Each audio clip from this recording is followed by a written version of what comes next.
Can everybody see me from down here? No? Too bad. Oh, but I left my, I can't remember. Why am I here? Why am I here? Because I'm fun? Why are you here? Same reason, huh?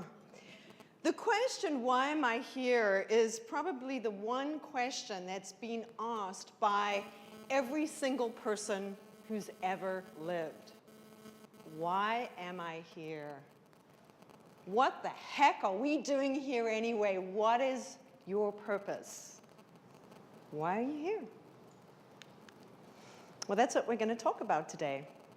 Let me ask you this. How many of you feel that you really, really, really know what your purpose is and that you're on your way to fulfilling it? Great. And how many of you have a vague idea of what your purpose is, and you're not quite sure, you'd like to have a little more clarity about that? Okay? And let's see how many of you, let's see how many truly honest people we're having here. How many of you have no clue what your purpose is? Come on, let me see. We're here to have fun and to learn. First thing is we want to know where we're at. Today, the objective of what I'm going to do here today is, number one, to help those of you who need a little more clarity as to what your purpose is and what you want to, how to find a little bit more meaning in your life. I'd like to give you some tools that'll help you gain a little bit of clarity.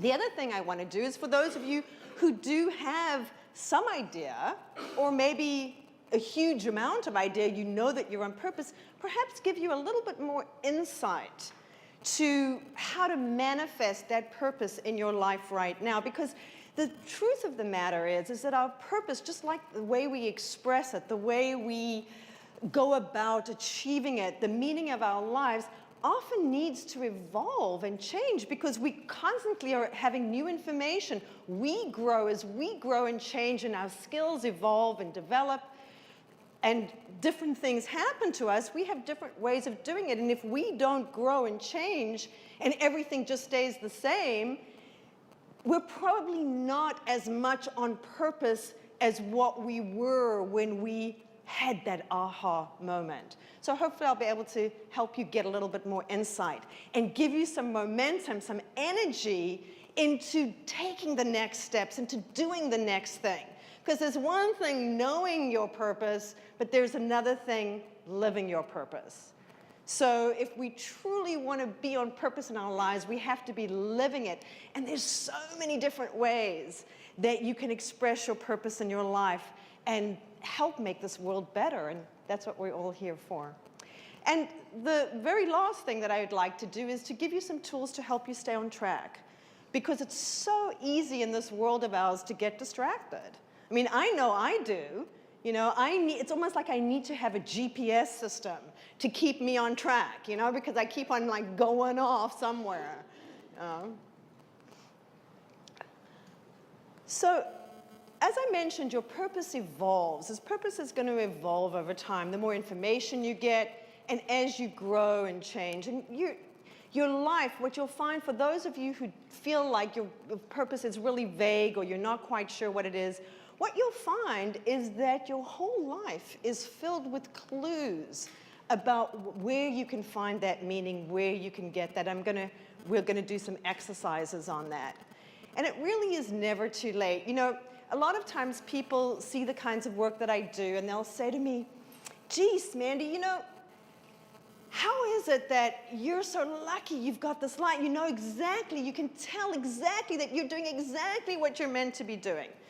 But it really wasn't always that way. When I had left school, like most people, I had no idea of how I could fulfill my purpose. I always felt like I had, you know, this magnetic pull, this calling, this thing that was calling me, but, you know, I couldn't hear what it was saying.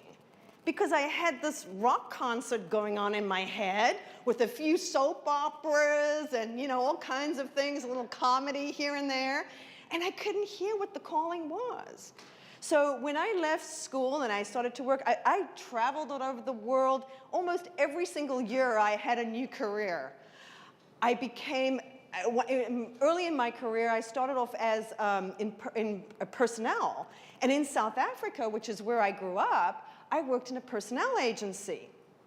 And it wasn't as if where I lived that women couldn't work or weren't allowed to work. But there were just very big differences. In the personnel agency that I worked in, there was a male division and the female division. And the male division was the place where all the great jobs were the executive jobs and all the jobs where you could really make money were in the male division. And the female division were like the secretarial jobs and the, you know, the administrative kinds of jobs that I really wasn't all that interested in.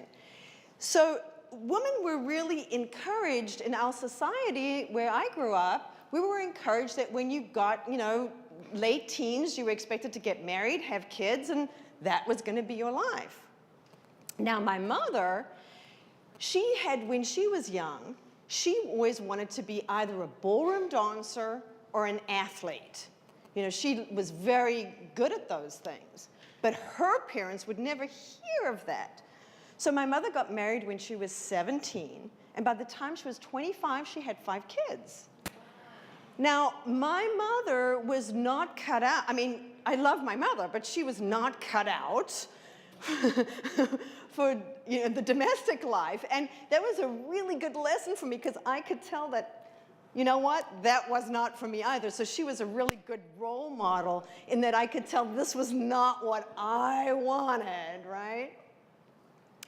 So I changed jobs. Whoops. I changed jobs. I came to the States. I was an energy auditor in Oklahoma, and I used to measure people's insulation and underneath the houses, go underneath the houses and crawl up in their attics, and you know, I did that. I built a very successful import-export business in Texas, right here in Houston. I did advertising, very successful in the advertising and marketing business in California. Then I moved to Florida and built an insurance agency. And I kept myself very, very busy. And all this while, I kept on feeling that I had this pull, this thing that was just calling me, but I didn't know to where or to what. And it wasn't until a friend of mine insisted that I attend a class called the Silva method. And that's when I learned to quiet my mind.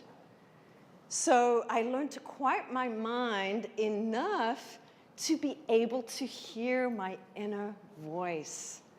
And what I discovered was that I didn't really even have a purpose at all. Purpose had me. It had been there all the time. Because looking for your life purpose is what the author C.S. Lewis called the mouse's search for the cat. The purpose is there. It's not like you have to find it.